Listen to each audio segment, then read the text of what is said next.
वार्ता रखी बीजेपी ने? आज सबसे पहले तो हमारे बरवारी जी नए बरवारी जी का छावा साहब से पता जिलाधिकारी सभी पदाधिकारीगण और मीडिया चाहे मेरे मित्रों, आज जो प्रेस कॉन्फ्रेंस है वो हमारे माननीय प्रदेश अध्यक्ष जी ने एक कार्यक्रम 7 दिन का निकला। उसमें राजस्थान सरकार की जो विफलताएं हैं हर क्षेत्र में, और इस कारण से चाहे किसान हो, चाहे मजदूर हो, चाहे युवा बेरोजगार वर्ग हो, दलित हो या आपके SC ST, सबको कहीं न कहीं तकलीफ। 20 साल के कार्यकाल में, यानी आज के 20-21 महीने पहले 2021 मंथ की बात है, उस समय जब इलेक्शन हो रहे थे, कांग्रेस के जो राष्ट्रीय अध्यक्ष, पूर्व राष्ट्रीय अध्यक्ष माननीय राहुल गांधी जी आए थे। उन्होंने कहा कि अब न्याय होगा। अनफॉर्चुनेटली 20 महीने में हम लोगों ने इंतजार किया कि न्याय कब आएगा, कैसा न्याय होगा। अब न्याय होगा तो वो न्याय अच्छा होगा, कब तक होगा। लेकिन पिछले 20 महीने में जनता ने देख लिया, अब न्याय होगा की जगह अब न्याय नहीं होगा ऐसा लग रहा, और लग ही नहीं रहा है, बिल्कुल हकीकत है।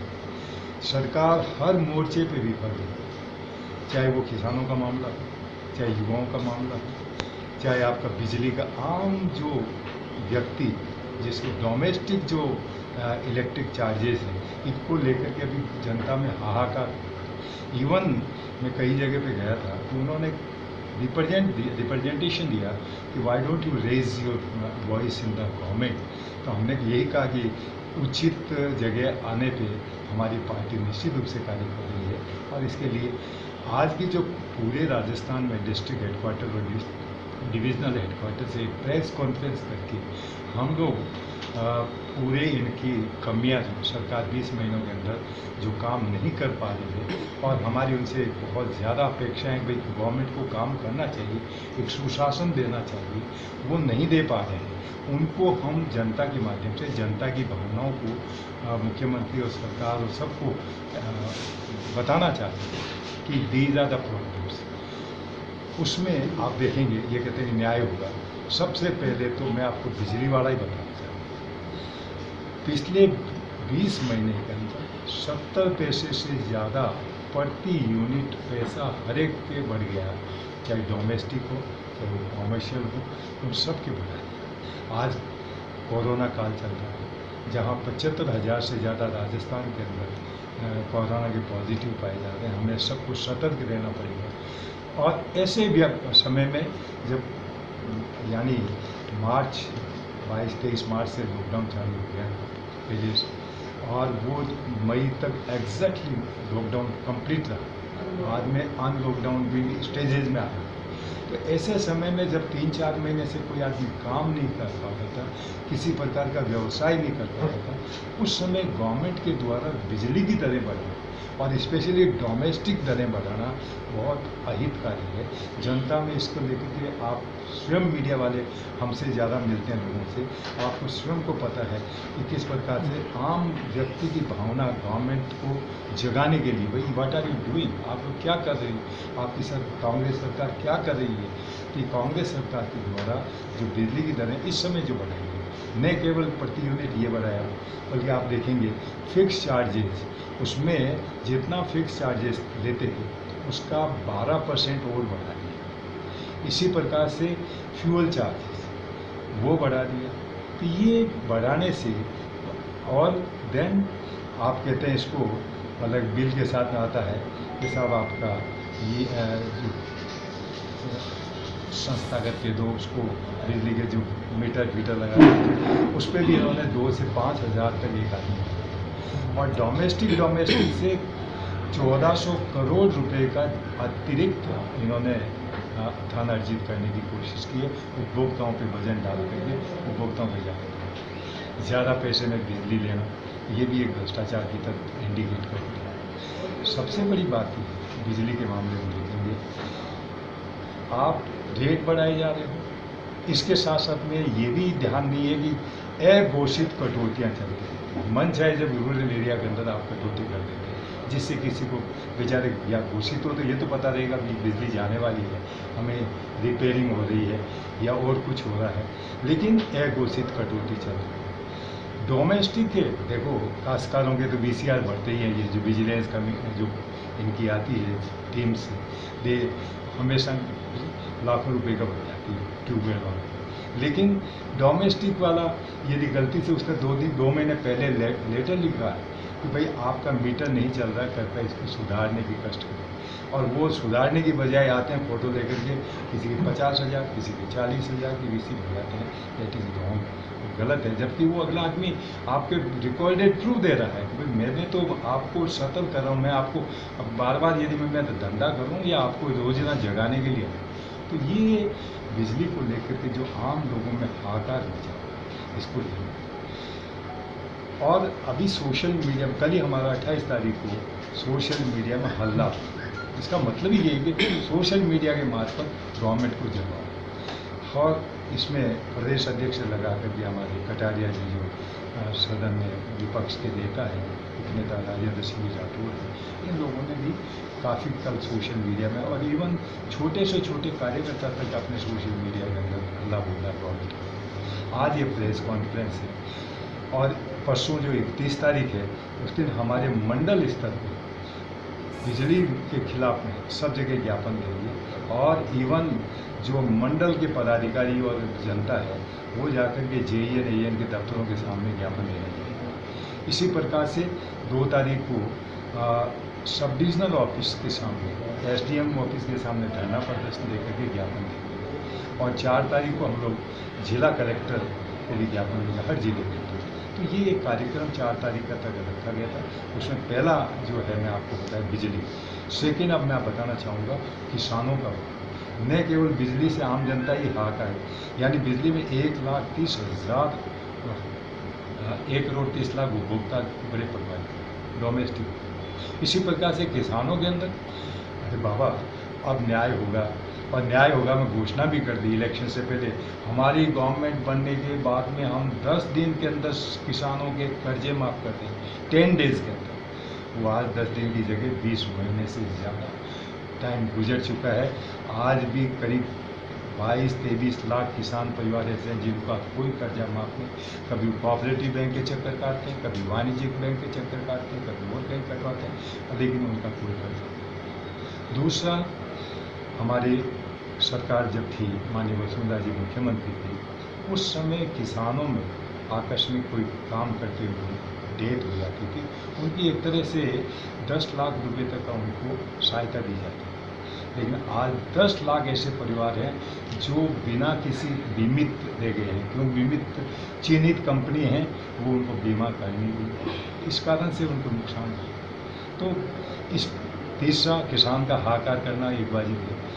एक तरफ कोरोना, दूसरी तरफ कई बार बारिश नहीं होती है, कई बार अतिवृष्टि हो जाती है, और ऊपर से ये जो विजिलेंस कमेटियाँ जो घूम रही है वो ज़्यादा कर रही है, तो उससे भी किसान पीड़ित हो रहा है। सबसे जो बात ये है कि अब जैसे मान लो फसलें भी आएगी, आपके MSP जो गवर्नमेंट ऑफ इंडिया ने बढ़ाई है, उस दर पर परचेजिंग की समुचित व्यवस्था अभी से करनी चाहिए। आज यदि इन्होंने समय पर नहीं की, ये स्टेट गवर्नमेंट का मसला है जिसमें स्टेट गवर्नमेंट को परचेजिंग सेंटर वगैरह सारी व्यवस्था, तो इससे भी लगता है कि समय पे यदि फसल आ गई, मूंग की बम्पर क्रॉप भगवान ने चाहा, तो उस समय परचेजिंग की प्रॉब्लम नहीं थी। सामने दर है, क्योंकि लास्ट टाइम भी ये they could not purchase much, कई दिक्कतें आई। तो ये हम लोग किसानों की समस्या को लेकर के, आम उपभोक्ता की समस्या को लेकर, बिजली के उपभोक्ता की समस्या को लेकर के गवर्नमेंट का, जब गवर्नमेंट राजस्थान में BJP की थी, वसुंधरा जी की गवर्नमेंट थी, उस समय उन्होंने किसानों को एक सब्सिडी भी दी इलेक्ट्रिसिटी के ऊपर, लेकिन अभी वो भी हटा दी गई है, कोई सब्सिडी नहीं है। तो ये बातें जो है हम आपके माध्यम से, जो ये न्याय होगा की जगह न्याय नहीं हो रहा है, इसी बात को उजागर करना चाहते हैं, इसी बात को लेकर के हम जनता के बीच में हैं। तीसरा, युवाओं के साथ में खिलवाड़ करें। अरे जब आपने कहा कि हमारी गवर्नमेंट आएगी तो हम सबको बेरोजगारी भत्ता देंगे, या तो ऐसा वादा नहीं करना चाहिए। लोक लुभावने वादे कर देती गवर्नमेंट और उनको पूरा करती भी है।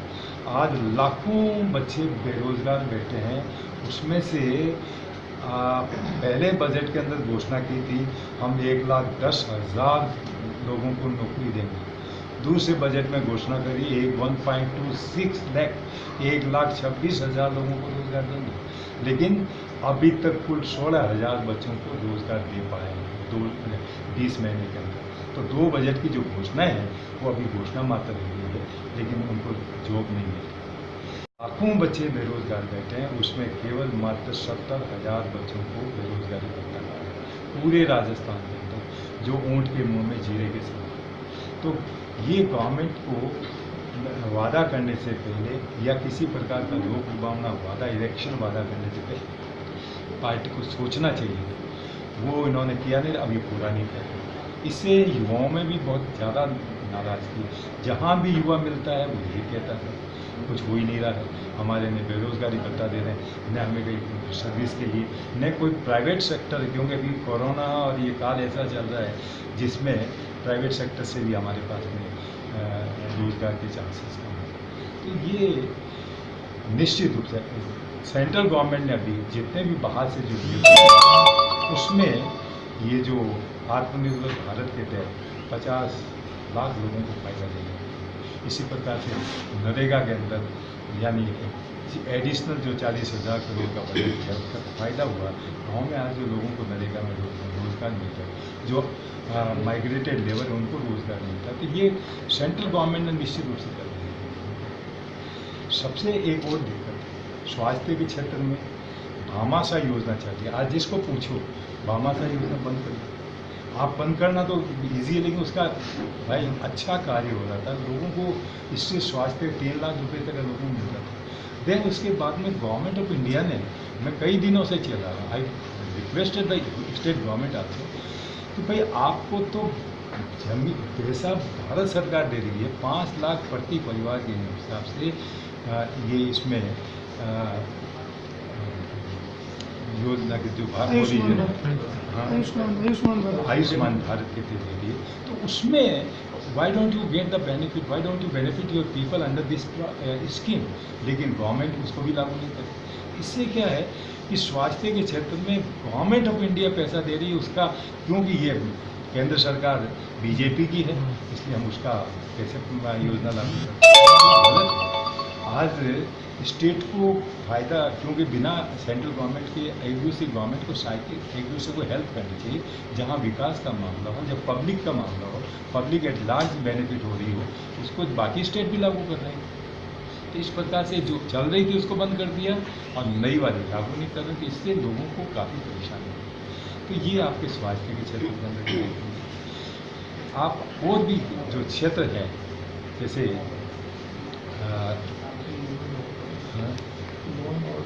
हाँ, मतलब कि लोन वाला बता ही दिया कि जैसे किसानों को लोन था वो माफ़ नहीं किया।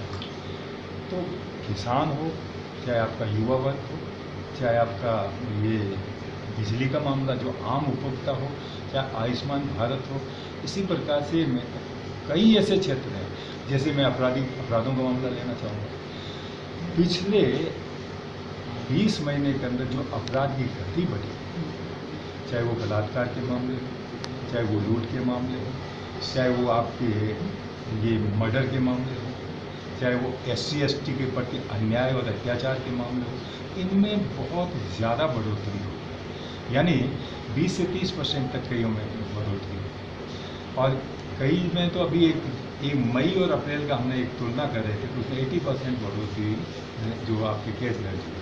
तो इसलिए इनका मतलब यानी जो आज मान लो बलात्कारी खुले लुटेरे खुले घूमेंगे, तो जो हम कहें कानून व्यवस्था बिल्कुल चरमरा गई। और ऐसे समय में जब हर व्यक्ति को सुरक्षा की आवश्यकता है, ऐसा फील होता है कि हम सुरक्षित हैं या नहीं।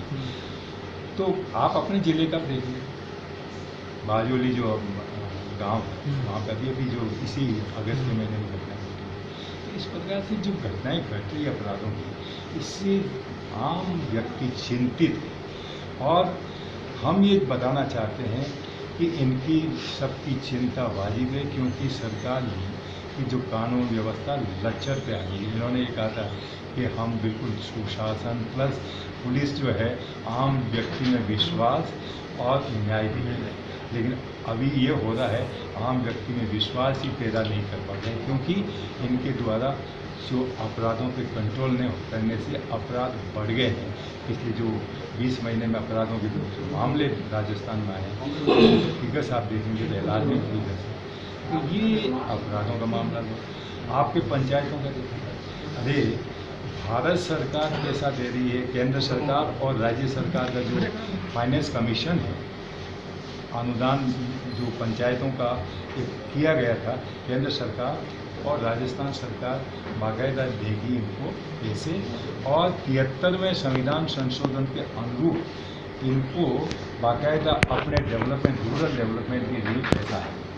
पंचायतों का 20,000 करोड़ रुपए जो इनको मिलने चाहिए थे, और वो कहीं अन्य योजनाओं पे खर्च कर दिए। इससे आज गांव का विकास रुक गया। ये तो ठीक है, बढ़ाओ इस नरेगा का, जिसके कारण हमारे कुछ काम चल रहे हैं, अदरवाइज जो पंचायत का खुद का जो पैसा अर्जित आना चाहिए था वो पंचायत को मिल ही नहीं रहा। इस कारण से कोई विकास के काम है पंचायतें नहीं कर पा रही।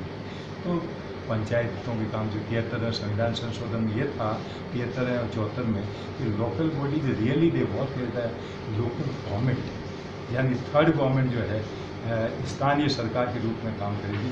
लेकिन मुझे तो नहीं लगता कि यहाँ पे कोई स्थानीय सरकार है। और तो पहली बार देखा पंचायत इलेक्शन भी बहुत ज़्यादा दोपदी का चीर हो गया है, लंबे खींच गए हैं, और पता नहीं अब कब ये प्रक्रिया पूरी होगी। ये भी मतलब आपसी तालमेल की कमी के कारण शुरुआती दौर पे यदि मंत्रालयों के बीच में और मुख्यमंत्री जी के बीच में अच्छा तालमेल होता मेरी समझ में, तो ऐसी प्रॉब्लम कभी आती नहीं है। लेकिन खैर इस पर मैं ज़्यादा कोई टिप्पणी नहीं कर सकती, क्योंकि कई बार गवर्नमेंट सिस्टम में काम करते करते दिक्कत आती है। लेकिन जिन मोर्चों पर खेल हुई, अधिकतर कोई ऐसा नहीं लग रहा है, इवन मतलब कि आपका जो राशन वाले, अभी तक जिस व्यक्ति को, कई ऐसे व्यक्ति वंचित जिनका वास्तव में नाम उनका होना चाहिए लेकिन नाम दिखा रखा, और सेंट्रल गवर्नमेंट बार बार कहती है कि अवांछित लोगों के राशन कार्ड निरस्त होकर जो वंचित रह गए हैं, जो वांछित हैं, उनको दिया, लेकिन बिल्कुल कठिन। इसी प्रकार से मैं जब हम मंत्री था तभी हमने गवर्नमेंट को, सभी गवर्नमेंट्स को लिखे थे, उसमें स्टेट गवर्नमेंट दी थी कि भाई आप लोग ये जो है इसका ई पोस्ट और सारे प्रॉपर डिस्ट्रीब्यूशन के लिए जो इलेक्ट्रॉनिक मशीन्स हैं उनको सब जगह उपलब्ध करना। हालांकि राजस्थान में और कई इंस्टीट्यूशन आ गए हैं, आधार से भी जुड़ गए हैं, लेकिन फिर भी one nation one ration card में और ज़्यादा काम कर रहे हैं। तो कई ऐसे मोर्चे थे, मैंने आपको कई बार बता दी कि इन सब में फेल हुआ। आम व्यक्ति क्या, अधिकतर पॉपुलेशन इज कंसिस्ट, आम उपभोक्ता बिजली का में हर एक आ गया, जिसमें right from A to Z तक आते हैं, सब प्रकार के लोग आ गए, जो चाहे ग्रामीण इलाके में हो चाहे शहरी इलाके में। किसान जो राजस्थान की मतलब कि 60-65% पॉपुलेशन है वो दुखी, लेबर्स बिल्कुल सही नहीं। इसी प्रकार से आम व्यक्ति जिसको हेल्थ स्कीम्स के तहत फ़ायदा मिलना चाहिए, वो यदि नहीं मिल रहा तो वो दुखी हो। तो इन्हीं बातों को उजागर करने के लिए, इन्हीं बातों को लेकर के हम सामने आए, आपके मार्फत सरकार को जगाना चाहते हैं, और सरकार को ये कहना चाहते हैं, आपने कहा था कि हम अब न्याय होगा, तो अब न्याय नहीं हो रहा है। 20 महीने का जो न्याय देखा हमने, उससे तो नहीं प्रतीत होता कि अगले आपके जो भी टाइम है उसमें आप कुछ न्याय दे पाएंगे। इसलिए ये न्याय की जगह अन्याय वर्ड कह दूँ या न्याय नहीं हो रहा है, ये बात हम